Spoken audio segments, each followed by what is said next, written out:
Assalamualaikum warahmatullahi wabarakatuh. Perkenalkan, nama saya Muhammad Zaki Mahfuz dari kelompok A, pengantar bisnis J. Saya bersama rekan-rekan saya, Danisa, Nayundia, Kalistanala, Jakwan, Aleta, Kezia, Farel, Dodo, dan Sabila dan Akbar, ingin mempresentasikan hasil dari diskusi kami. Yang pertama adalah job design.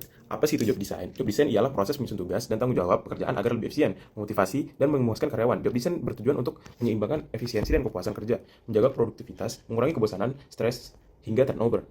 Tiga komponen utama dari job design itu sendiri ialah job specialization atau fokus pada satu tugas efisien tapi juga bisa menonton. Yang kedua, job variety atau variasi tugas agar lebih menarik. Yang ketiga, job rotation. Job rotation itu sendiri maksudnya adalah pindah posisi berkala, kurangi bosan, dan mengembangkan skill. Yang selanjutnya ada departementalisasi. Pertama, berdasarkan fungsi, yaitu mengelompokkan aktivitas yang berhubungan dalam departemen yang sama. Keuntungannya adalah pengawasan lebih mudah dan koordinasi yang lebih sederhana. Nah, kelemahannya yaitu menekankan pada departemen, bukan organisasi secara keseluruhan. Yang kedua, ada berdasarkan produk. Pengelompokan aktivitas berdasarkan produk atau layanan tertentu. Keuntungannya yaitu mempermudah pengambilan keputusan dan integrasi aktivitas terkait produk. Kelemahannya yaitu duplikasi aktivitas antar departemen seperti keuangan. Yang ketiga, ada berdasarkan lokasi, yaitu pengelompokan aktivitas berdasarkan area geografis. Keuntungannya yaitu memudahkan respon terhadap kebutuhan lokasi yang berbeda. Kelemahannya membutuhkan koordinasi antar lokasi dan staf administrasi yang lebih besar. Di sini saya akan menjelaskan tentang departementalisasi berdasarkan pelanggan. Departementalisasi berdasarkan pelanggan membagi sesuai aktivitas kebutuhan masing-masing kelompok pelanggan. Kelebihannya, perusahaan akan lebih fokus dan efektif dalam melayani kebutuhan pelanggan yang berbeda-beda. Contohnya seperti perusahaan pesawat, mereka mempunyai departemen khusus untuk pemerintah dan juga korporat. Lalu untuk kekurangannya, perusahaan akan lebih banyak membutuhkan staf administratif. Lalu yang kedua ada kombinasi dasar departementalisasi. Kombinasi dasar dipakai pada perusahaan yang mempunyai lebih dari satu cara departementalisasi. Contohnya pada perusahaan Toyota, mereka mempunyai divisi R&D, mobil kompak, Lexus, dan juga masih dibagi lagi berdasarkan lokasi. Lalu untuk contoh yang lain ada New Wave Fashion, mereka mempunyai tiga dasar sekaligus, yaitu ada fungsi, pelanggan, dan juga lokasi. Dengan cara ini, perusahaan dapat lebih fleksibel dan juga menyesuaikan dengan kebutuhan bisnisnya.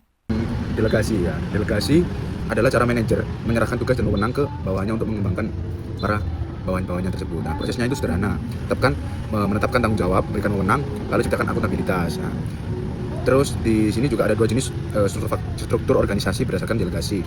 Yang pertama ada sentralisasi dan desentralisasi. Nah, sentralisasi itu apa? Sentralisasi itu wewenang terpusat dari seluruh terpusat di tingkat atas. Nah, kalau desentralisasi itu wewenang disebar ke seluruh tingkat. Nah, struktur organisasi itu juga bisa berupa ada kurang lebih ada 4 atau 3 ini. Nah, ada lini dan staff, matriks dan juga virtual. Selanjutnya ada jenis tahapan dan peran dalam tim. Pertama jenis, 1. Tim pemecahan masalah. Tim sementara untuk mengatasi masalah spesifik lalu dibubarkan. Yang kedua, tim mandiri. Kelompok yang mengelola diri sendiri bertanggung jawab atas fungsi manajemen tertentu, meningkatkan motivasi dan kepuasan kerja.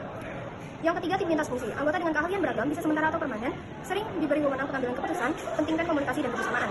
Yang keempat, tim virtual. Anggota tersebar geografis, komunikasi elektronik seperti email, video, conference, Slack, dan tantangan utamanya adalah komunikasi, isolasi, dan perbedaan budaya. Span of management adalah jumlah bawahan yang dapat dikendalikan atau diawasi secara efektif oleh seorang manajer. Konsep ini menentukan luas atau sempitnya pengawasan dalam organisasi. Span yang terlalu luas membuat pengawasan kurang efektif, sedangkan span yang terlalu sempit menyebabkan organisasi kurang efektif. Faktor yang mempengaruhi antara lain kompleksitas tugas, kemampuan manajer, kementerian bawahan, serta penggunaan teknologi komunikasi. Selanjutnya adalah span of management tentang rentang kendali sempit. Manajer membawai sedikit orang, pengawasan lebih intensif, tapi organisasi cenderung tinggi atau memiliki banyak level. Yang kedua ada rentang kendali lebar. Manajer membawai banyak orang, organisasi lebih datar atau flat, komunikasi lebih cepat, namun pengawasan kurang detail. Dengan kata lain, span of management menentukan efektivitas struktur organisasi dalam membagi wewenang dan pengawasan. Struktur line and staff ya ini struktur yang memadukan garis komando langsung dengan staf ahlinya, yang dimana manajer line memiliki wewenang penuh dalam pengambilan keputusan dan manajer staff memberikan saran serta informasi. Yang memiliki kelebihan yaitu manajer line bisa lebih fokus pada tujuan utama organisasi, namun memiliki kekurangan yaitu sering timbul konflik. Selanjutnya ada struktur matriks, yaitu struktur ini menggabungkan wewenang vertikal dari departemen dengan wewenang horizontal dari tim proyek. Karyawan bisa melapor kedua atasan sekaligus, yaitu manajer fungsional dan manajer proyek. Dari tim proyek, orang-orang dari berbagai bidang bekerja sama mencapai target. Ini memiliki kelebihan yaitu lebih fleksibel, mendorong kreativitas, namun memiliki kekurangan yaitu berpotensi menimbulkan kebingungan karena ada duanya atasan, serta lebih mudah memicu konflik. struktur organisasi dan salah satu bagan garis di dalamnya. Sebelumnya, struktur organisasi adalah kerangka dasar yang mengatur bagaimana tugas, tanggung jawab, wewenang didistribusikan atau didelegasikan. Dalam sebuah perusahaan atau lembaga atau organisasi, struktur organisasi ini diibaratkan seperti peta, yang dimana setiap individu di dalam struktur tersebut memiliki tugas dan menjalankan perannya masing-masing. Memastikan semua bagian bekerja sama secara harmonis untuk mencapai tujuan bersama adalah garis besar dari struktur organisasi tersebut. Nah, di dalam struktur organisasi ada salah satu bagan, yaitu struktur garis lurus, yang merupakan bentuk dari struktur yang sangat sederhana dan salah satu yang tertua, yang dimana rantai komando berjalan langsung dari satu orang ke orang lain di seluruh organisasi. Dengan kata lain, garis lurus dapat ditarik dari tingkatan manajemen tertinggi seperti kepala organisasi atau pemilik menuju manajemen di bawahnya. Contohnya, dalam sebuah toko kecil, seorang karyawan harian melapor kepada asisten manajer, yang kemudian melapor kepada manajer toko, dan manajer toko melapor kepada pemilik. Nah, itu bagannya garis lurus dari bawah hingga ke atas. Nah, manajer dalam struktur garis yang disebutkan dapat membuat keputusan dan memberikan perintah kepada bawahan untuk mencapai tujuan suatu perusahaan atau organisasi. Kesederhanaan struktur rantai komando ini membuat keputusan dengan cepat langsung diputuskan dan bertanggung jawab langsung, karena mereka hanya melapor kepada satu atasan.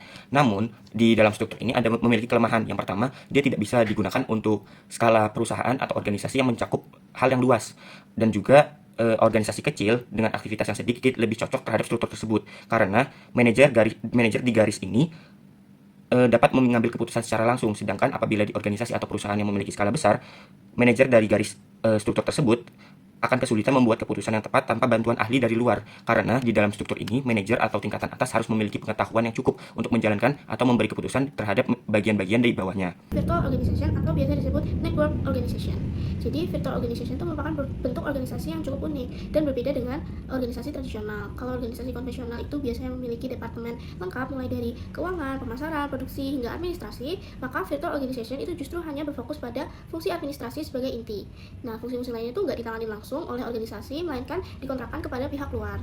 Artinya, organisasi ini tuh nggak memproduksi barang atau jasanya sendiri, melainkan berperan sebagai pengelola jaringan kerjasama dengan mitra lain.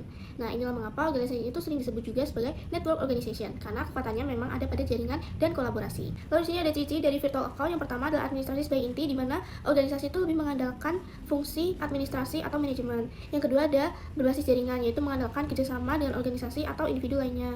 Yang ketiga ada karyawan inti sedikit, karena mayoritas pekerja itu adalah kontrak atau temporer. Yang keempat ada teknologi sebagai penghubung, di mana komunikasi dan koordinasi itu dilakukan secara elektronik. Yang kelima ada lokasi tersebar, yaitu anggota bisa berada di berbagai wilayah geografis. Dan yang terakhir adalah fleksibel dan adaptif, yang artinya mudah menyesuaikan dengan perubahan lingkungan bisnis. Selanjutnya adalah kelebihan dan kekurangan dari virtual organization. Untuk kelebihannya, yaitu struktur virtual sangat fleksibel karena mampu menyesuaikan diri dengan cepat terhadap perubahan lingkungan. Perusahaan tidak terlalu bergantung pada satu pemimpin saja, melainkan pada kolaborasi tim-tim yang ada. Hal ini membuat organisasi virtual lebih tahan menghadapi kehilangan anggota yang penting. Untuk kekurangannya, ada 3 tantangan. Yang pertama itu adalah kontrol kualitas sulit dilakukan karena pekerjaan banyak diserahkan ke pihak lain. Yang kedua, moral kerja rendah dan tingkat pergantian karyawan tinggi. Dan yang terakhir, kekurangannya adalah hierarki organisasi tidak jelas, sehingga bisa menimbulkan kebingungan dalam peran.